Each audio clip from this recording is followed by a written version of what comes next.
ನಮಸ್ತೆ ನಿಮ್ಮ ಮೇಡಮ್. ಹೆಸರು? ನಿವೇದಿತಾ. ನೀವಿರೋದು? ನಂದು ಇಲ್ಲಿ ಕುಣಿಗಲ್ ಸೈಡ್, ಸೋಲೂರ್ ಹತ್ರ. ನೀವು ಯಾವಾಗಲೂ ಬರ್ತೀರಾ? ಇಲ್ಲ, ಇದೇ ಫಸ್ಟ್ ಟೈಮ್ ಬಂದಿದ್ದೆ ನಾನು. ರಾಮನವಮಿ ನೀವು ಆಚರಣೆ ಮಾಡ್ತೀರಾ? ನಾನು ಅಲ್ಲಿ ಊರಲ್ಲಿ ಮನೆಯಲ್ಲೆಲ್ಲ ಆಚರಣೆ ಮಾಡ್ತೇನೆ. ಅದ್ರ ಬಗ್ಗೆ ಸ್ವಲ್ಪ ಹೇಳ್ಬೋದಾ? ಹೇಗೆ ಆಚರಣೆ ಮಾಡ್ತೀರಾ? ಅಂದರೆ ಬೆಳಗ್ಗೆಯಲ್ಲಿ ಬೇಗ ಎದ್ಬಿಟ್ಟು ರಾಮನ ಪೂಜೆ ಮಾಡಿ, ರಾಮನ ಜಪ ಮಾಡಿ, ಮಂತ್ರ ಹೇಳಿ, ಆಮೇಲೆ ಮನೆಯಲ್ಲೆಲ್ಲ ಹೆಸರು ಬೇಳೆ ಪಾನಕ ಮಜ್ಜಿಗೆ ಎಲ್ಲ ಮಾಡಿ ಅಲ್ಲಿ ಮನೆ ಹತ್ರ ಎಲ್ಲ ಎಲ್ರಿಗೂ ಕೊಡ್ತೀವಿ. ನಮ್ಮೂರಲ್ಲಿ ರಾಮ ಮಂದಿರ ಇದೆ, ಆ ರಾಮ ಮಂದಿರಕ್ಕೆ ಹೋಗ್ತೀನಿ. ನೀವು ಬಂದ್ರೆ ಇಲ್ಲಿ ಬಂದು ದರ್ಶನ ಮಾಡಿದ್ರಿ, ಮತ್ತೆ ತೊಟ್ಲು ಸೇವೆ ಕೂಡ ಮಾಡಿದ್ರಿ, ಅದ್ರ ಬಗ್ಗೆ ಸ್ವಲ್ಪ ಹೇಳ್ಬೋದಾ?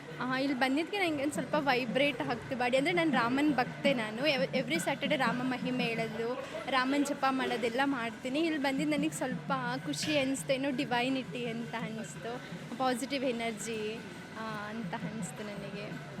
ತೊಟ್ಲು ಸೇವೆ ಮಾಡಿದ್ದು ನನಗೆ ತುಂಬ ಖುಷಿ ಅನಿಸ್ತು.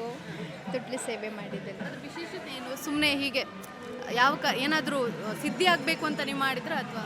ಇಲ್ಲ, ಸುಮ್ಮನೆ ಅಲ್ಲಿ ಮಾಡ್ತಿದ್ರಲ್ಲ, ಅದು ನೋಡಿದೆ, ರಾಮ ಅಲ್ವಾ, ಅದಕ್ಕೆ ಅದು ಮಾಡಬೇಕಂತ ಅನಿಸ್ತು, ತೊಟ್ಲು ಸೇವೆ ಮಾಡಿ. ನೀವೇನು ಮಾಡ್ತಾ ಇದ್ದೀರಾ? ನಾನು ಇವಾಗ MSc ಮಾಡ್ತಿದ್ದೀನಿ, ಇಲ್ಲ KLE ಕಾಲೇಜು. Thank you.